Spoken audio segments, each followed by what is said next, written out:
muraho neza ikaze kuri Minaloc. Uko bisanzwe uyu munsi twabateguriye ikiganiro. By'umwihariko uyu munsi ikiganiro kiraza kibanda ku ikoranabuhanga. Ntabwo ndi jyenyine, ndi kumwe n'umuyobozi mukuru ushinzwe ikoranabuhanga muri Minaloc, Ariane Mugisha. Tubaye ikaze. Murakoze cyane. Nkuko nari maze kubararika rero, iki kiganiro kiribanda cyane cyane ku bijyanye n'urubuga rushyashya rurimo kubakwa rwitwa Mbaza. Ni urubuga rugamije guha ijambo abaturage mu bibakorerwa kugira ngo biborohere kugera kuri serivisi ndetse n'ibyo tuvuga byo kwegerera umuturage bigire kuko bigire igisobanuro cya nyacyo. Ntabwo ndatinda rero, Ariane nagira ngo mbabaze uru rubuga Mbaza ubusanzwe ni iki, rugamije iki muri make ku muntu urwumvishe bwa mbere, ni iki bivuze? Murakoze Ferdinand. Urubuga Mbaza ni urubuga turi gukora dushaka cyane cyane gufasha umuturage kugira ijambo mu bimukorerwa, ariko kandi twifashishije ikoranabuhanga. Hari imbuga nyinshi zihari, ariko uru rwa Mbaza itandukaniro ni uko ari urubuga rw'ikoranabuhanga tugiye kujya twifashisha kugira ngo umuturage agire ijambo nk'uko bisanzwe, yaba ari mu kubaza ibibazo citizen complaints, cyangwa se no mu gutanga ibitekerezo ku bintu bitandukanye, ndetse no kuba bavuga ibyiza babona, kuko akenshi ntabwo nk'igihugu ntabwo tugira ibibazo gusa, ariko tugira n'ibyiza. Hari igihe umuturage aba anejejwe na gahunda runaka yamugezeho, azajya yifashisha uru rubuga Mbaza. Ni urubuga rugari ruzajya rwifashishwa mu gutanga ibitekerezo, kubaza ibibazo, gukurikirana ibijyanye na serivisi, kugaragaza niba twarazishimiye cyangwa tutarazishimiye muri ubwo buryo.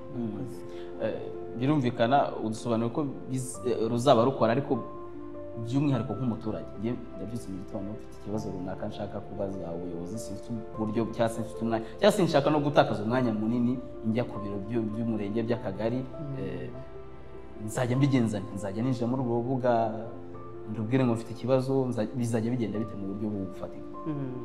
Murakoze, ni ikintu cyiza.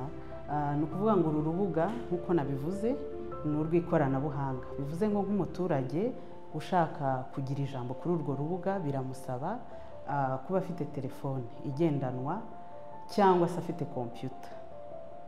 Hari n'ikindi cyiciro cy'abaturage badafite ibyo byose, nacyo twagitekerejeho.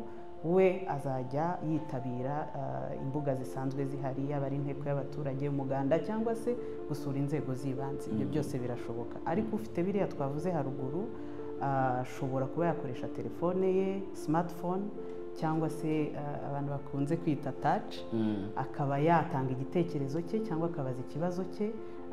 Noneho urubuga Mbaza rukohereza ubwo butumwa ku rwego rwa leta rubishinzwe, cyangwa se rwakemura icyo kibazo cyangwa rwagira igisubizo rutanga bitewe n'icyo umuntu yashyize mu rubuga.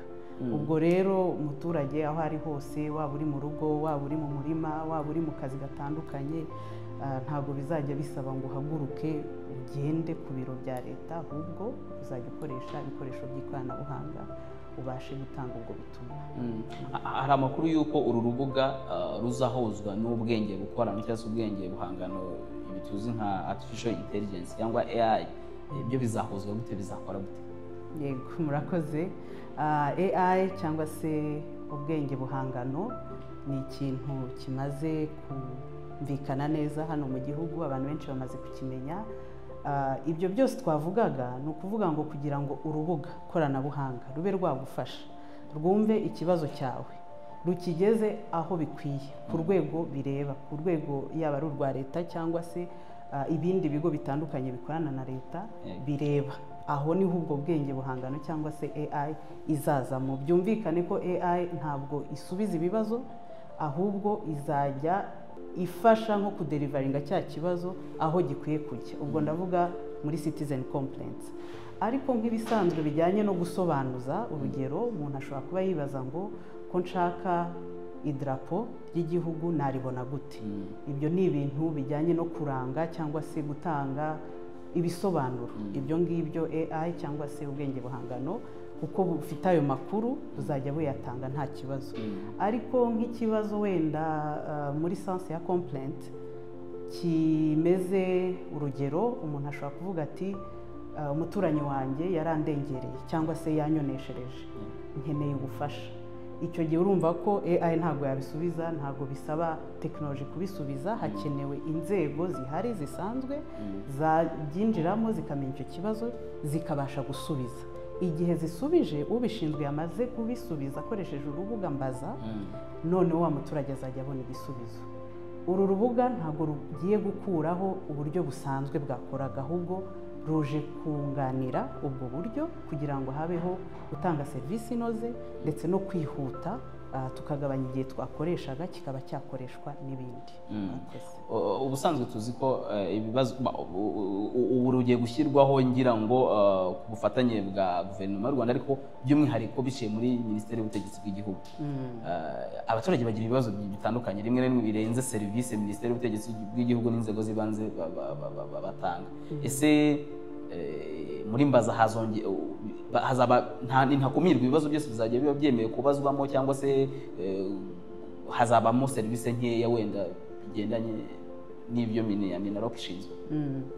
Ni ukuvuga ngo urubuga mbaza nk'uko mubyumva ni mbaza, ni ukubaza guverinoma y'u Rwanda nk'uko mwarimu bivuze. Uru rubuga ruri gukorwa ku bufatanye bwa Minisiteri y'Ubutegetsi bw'Igihugu, Minisiteri y'Ikoranabuhanga, Ikigo cy'Igihugu gishinzwe ikoranabuhanga RISA ndetse n'abafatanyabikorwa batandukanye. Ubwo rero ntabwo ari urubuga rwa Minaloc gusa cyangwa se inzego z'ibanze gusa, ahubwo nk'uko ibibazo duhura nabyo buri munsi cyangwa se ibitekerezo dufite biba bitagenewe urwego rumwe gusa. Uru rubuga mbaza ni uburyo bwo gushyira hamwe nk'ibigo bya leta, nko gushyira hamwe nk'abantu bose bashyashyanira umuturage kugira ngo tubonere amakuru hamwe, n'umuturage ntajye ku nzego nyinshi. Niba ufite ibijyanye n'ubutaka ngo ujye kuri ofisi y'ubutaka, cyangwa se niba ukeneye polisi ngo ujye kuri polisi, cyangwa se niba ukeneye ibijyanye n'amashyamba ngo ujye, no kumenya izo nzego hari ubwo bigorana. Urubuga mbaza ni ahantu hamwe, cyangwa se niba nakoresha ijambo one stop center ku bijyanye no guhererekanya amakuru no gusubiza ibibazo, umuturage bazajya ahagera noneho akoresheje ikoranabuhanga mbaza y'ibyohereze muri ibyo bigo byose bitandukanye, nabo bashobore kuba bagira icyo babikoraho hatabayeho gusiragira no kuzenguruka. Hanyuma umuturage we wari udukurikira warasabwe iki aho ari mu rugo rwe cyangwa se mu kazi ke? Yego, icyo dusaba umuturage ni ukugira ngo digitali itamusiga. Tugeze mu gihe cya digitali, turabyumva ko hari abakuze wenda batagiye bakoresha ikoranabuhanga cyane, ariko nabyo nta mupaka. Hari uwigeze avuga ngo gusaza ni mu mutwe. Mu gihe mu mutwe wumva ko udashaje nawe wabyiga. Dufitiye intore mu ikoranabuhanga zizafasha abantu kugira ngo babimenye. Dufite ibyumba mpahabwenge mu nce zitandukanye, naho abaturage bahigishwa n'ubundi buryo butandukanye. Icyo asabwa rero ni ukubanza gufunguka mu mutwe, ukumva ko byose bishoboka, ntiduheze inguni, tube tayari, digitale ntidusige. Ugura smartphone ayigure, ugura agatushi nawe ayigure, twese twitabira ikoranabuhanga, n'ugura computer ayigure abashe gukoresha uru rubuga mbaza. Yego, nk'uko rero mubyumva, urubuga mbaza ni urubuga ruje gufasha abaturage cyane cyane mu mitangire ya serivisi kugira ngo biborohere, umuturage ntasiragire, kandi byoroshye ko ibyo akeneye yabibona atavuye aho ari, kugira ngo abone n'uko akora ibindi bikorwa biteza imbere igihugu. Twese rero digitali ntidusige nk'uko babitubwiye. Murakoze. Murakoze.